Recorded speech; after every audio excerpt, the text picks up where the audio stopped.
जहालत शायद यहां पर अब तक पाकिस्तान के अंदर जाने का नाम नहीं ले रही। एक शख्स से कहा गया कि तुम्हें 22 कदम चलने हैं और उसे, जबकि दूसरे शख्स को नहर में पानी के अंदर डुबो दिया गया। जब तक ये 22 कदम मुकम्मल नहीं होंगे तब तक उस शख्स को सर ऊपर करने की इजाजत नहीं थी। और फिर लेकिन क्यों ये वो बड़ा अहम अंसर है। आज भी पाकिस्तान के अंदर ऐसे लोग मौजूद हैं जो जहालत की रस्मों को अपना न सिर्फ कल्चर बताते हैं बल्कि इसे कानून भी बताते हैं। ये किस्सा है डेरा गाजी खान का, और डेरा गाजी खान में एक शख्स पर यह इल्ज़ाम आयद किया जाता है कि उसका किसी खातून के साथ ताल्लुक है, और उस खातून के साथ ताल्लुक है और अब अगर उसे अपनी बेगुनाही साबित करनी है तो इसके लिए उसे यह करना पड़ेगा कि एक शख्स 22 कदम चलेगा और तब तक दूसरे शख्स को पानी के अंदर डुबो दिया जाएगा, और अगर 22 कदम चलने पर वो जिंदा बच गया तो वो बेगुनाह है, और अगर वो मर गया तो वो गुनहगार था। ये कहीं और नहीं हुआ, पाकिस्तान में डेरा गाजी खान के अंदर हुआ है। अब उसके बाद वहाँ की जो सिक्योरिटी फोर्सेस हैं उन्होंने एक मुकदमा दर्ज किया है और मुकदमे में 9 अफराद को नामजद किया गया है। पंचायत में न सिर्फ इस तरह के फैसले हो रहे हैं बल्कि कानून और आइन की धज्जियां भी उड़ा दी जाती है और कोई कुछ पूछने वाला भी नहीं होता। आप सोच रहे होंगे मैंने इस वाक्य की मिसाल क्यों दी है और किस लिए दी है। पहली बात तो यह कि यह वाक्य बिल्कुल ताज़ा वाक्य है। आपको ऐसा नहीं लगता होगा कि 1400 साल पहले, इस्लाम के आने से पहले, अरब का जो माशरा था इस तरह का रिवाज आज भी यहाँ पर मौजूद है, और किसी की बेगुनाही साबित करने के लिए या किसी को जुर्म साबित करने के लिए ये तरीक़ेकार कि उसे मौत और ज़िंदगी की आजमाइश से निकल कर ख़ुद को बेगुनाह या फिर उसे कसूरवार साबित किया जाएगा। ऐसा ही कुछ यहाँ पर हो रहा है। यहाँ पर भी कानून और इंसाफ और लोगों के हुकूक की बजाय उसे पैरों तले रोन दिया जाता है। मैंने अपने पिछले प्रोग्राम के अंदर आपसे एक वाक़या जिक्र किया था कि जिसमें 70 साल के असातिज़ा, वफाकी उर्दू यूनिवर्सिटी के असातिज़ा जो रिटायर हो चुके, वो अपनी पेंशन्स के लिए एहतजाज कर रहे हैं। ये भी तो उसी माशरे की जहालत की निशानी है।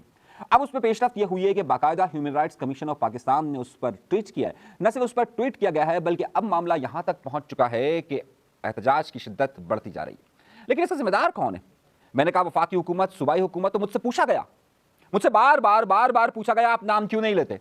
मैंने कहा मैं नाम लूंगा तो उनको फिर एतराज होता है, मैं सच भी बताऊंगा तो उनको एतराज होगा। यह जिम्मा बनता है वफाकी वजीर तालीम का जो के ताल्लुक रखते हैं MQM पाकिस्तान के चेयरमैन खालिद मकबूल सिद्दीकी साहब। ये 67 करोड़ रुपए उनके बजट में वफाकी उर्दू यूनिवर्सिटी के मौजूद है, लेकिन उन मुलाजमीन को पेंशन नहीं दी जा सकती और उसमें वफाकी उर्दू यूनिवर्सिटी के सरबराह भी शामिल है और वफाकी वजीर तालीम। अगर वफाकी वजीर तालीम खुद ये कह दे, और जबकि दूसरी तरफ अगर उनकी जमात KMC में मुलाजमीन की पेंशन के लिए अगर एहतजाज करती है तो वहां अलहदा बात होती है, लेकिन उन्हीं के अंडर में अगर एक और वजारत जो कि खुद उनके पास मौजूद है अगर वो दी जाए तो यहां पर वो मना कर देते हैं।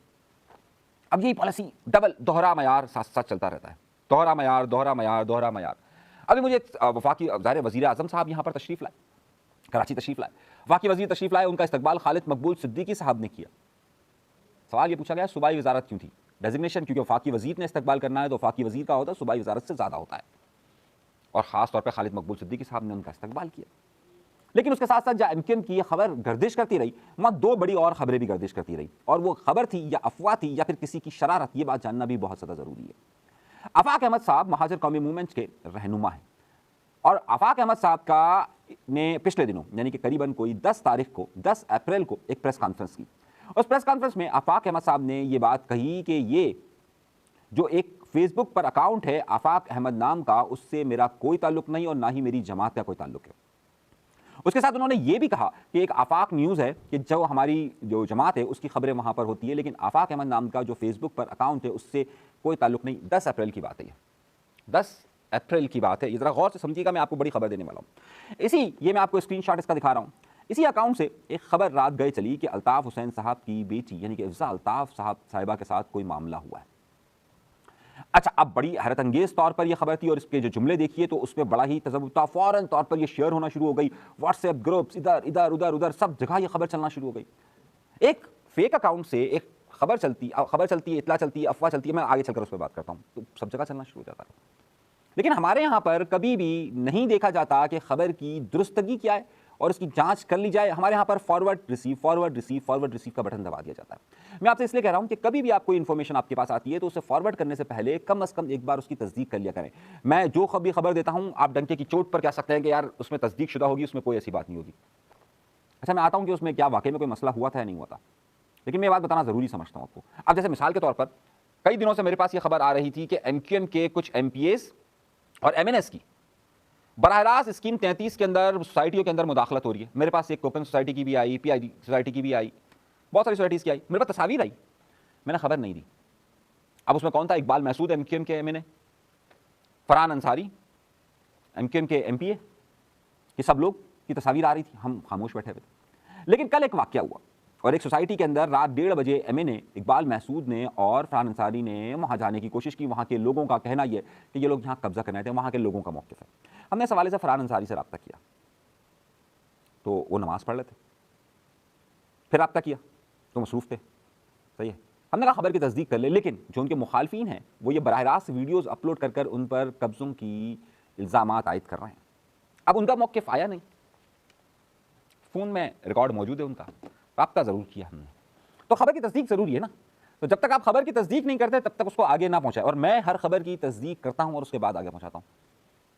अब एक और मिसाल ले लीजिए, वो मुझे किसी ने खबर भेजी कि भाई एक आँखों का एक बैक्टीरिया होता है ट्रकोमा, पाकिस्तान में वो ख़त्म हो गया, उसके लिए पाकिस्तान में बहुत सारा काम हुआ, बहुत सारे मामला हुए। तो किसी ने कहा कि जेनेवा के अंदर मुस्तफ़ा कमाल साहब को अवार्ड दिया गया कि उन्होंने ट्रकोमा ख़त्म कर दिया। और मैंने कहा झूठी खबर।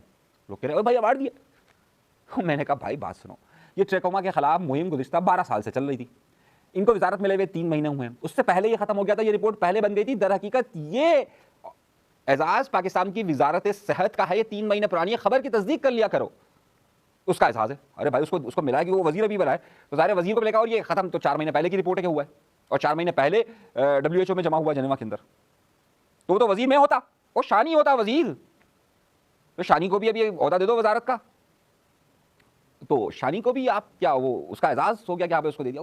कम से कम थोड़ा सा तो अकल से चला करे ना कि हाँ भाई ठीक है, हाँ उसका जो ओहदा हो, जो उनका कारनामा हो वो उनको दें, बिल्कुल दें, सर आंखों पे दें। भाई गवर्नर ने यहाँ पे आईटी की यूनिवर्सिटी वो बनाया, क्या कहते हैं उसको, कोर्स का, यूनिवर्सिटी नहीं कोर्स, हाँ भाई उसने बनाया, ठीक है उसका एजाज़ उसने बनाया। लेकिन एक चीज़ वो वजारत सदर शानी को अगर वजीर बना दे, एक शानी एक ये और एक शानी हमारा एक दोस्त भी है, वो भी किसी दिन कोई बहुत बड़ा काम करेगा, लेकिन खैर उसको भी किसी दिन एजाज़ ज़रूर मिलेगा।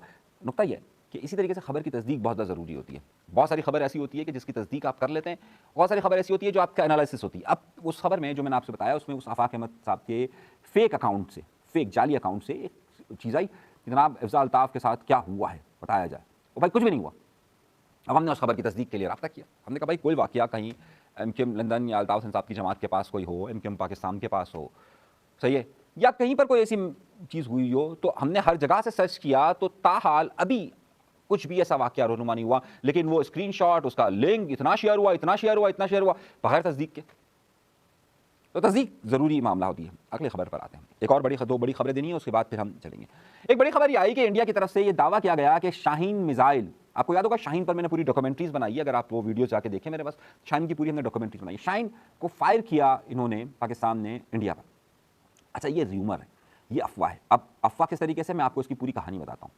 आपको याद होगा कि हमने भी शाहीन मिसाइल की पूरी वीडियो बनाई थी कि शाहीन मिसाइल अगर यहाँ अटैक करेगा तो किस किस जगह पर अटैक होगा, कैसे हमला होगा, और शाहीन कितने वॉर हेड्स लेकर जा सकता है, इसकी रेंज क्या है, कितने टन का वजन उठा सकता है, पूरी हमने डॉक्यूमेंट्री की थी। अच्छा जब शाहीन 3 का एक्सपेरिमेंट यानी कि तजर्बा पाकिस्तान ने किया था तो उसकी एक वीडियो थी। हुआ ये कि इंडिया के एक ऑफिशियल जो उनकी फौज है उनके अकाउंट से शाहीन की एक वीडियो लगाई गई, और बाद में ये पता चला कि इन्होंने जो वीडियो लगाई तो इंडिया के जो न्यूज़ चैनल्स हैं उन्होंने इस बात को चलाना शुरू कर दिया कि पाकिस्तान ने शाहीन 3 फायर कर दिया। अब शाहीन 3 का मतलब हो गया पाकिस्तान एटॉमिक वॉर हेड ले गया, यानी एटम बम लेकर गया, तो ऐसा हुआ नहीं है। अच्छा बाद में उस साइट से वो वीडियो को हटा दिया गया, उस वीडियो को हटा दिया गया। अच्छा आपको याद होगा मैंने कल एक वीडियो बनाई थी जिसमें मैंने कहा था कि अगर पाकिस्तान पर एटम बम के हमले की या जो ताबकारी की जो ये लोग खबर चला रही है गलत है। मैंने उसकी पूरी आपको डॉक्यूमेंटेशन के साथ बताया था, मैंने मुआहिदा बताया था राजीव गांधी का और बेनज़ीर भुट्टो साहब का। पाकिस्तान भी इस मुआहिदे का पाबंद है।